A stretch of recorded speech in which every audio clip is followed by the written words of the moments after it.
I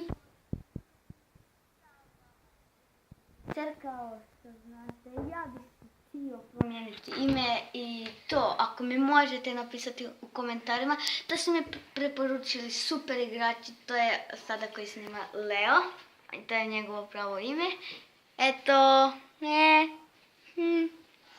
ok, i želio bih mi reći, snimat ćemo Clash Royale, Minecraft, budem 4. razred prejdem i budem igrao GTA možda.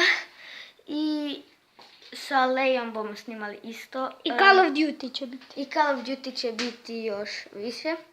Eto. Ja sam je kupio. Ja. danas, Vi. Ne, ja. Danas mi je Danas mu je rođendan. Tako da svi danas mi je rođendan, tako da svi bacite like, share i subscribe. Like, share i subscribe. Eto, hvala vam. Dajemo vam 3 sekunde da napravite to. Ok, i ljudi, hvala vam da ste pogledali ovaj video, puno mi znači i doviđenja. Sada idem rutu.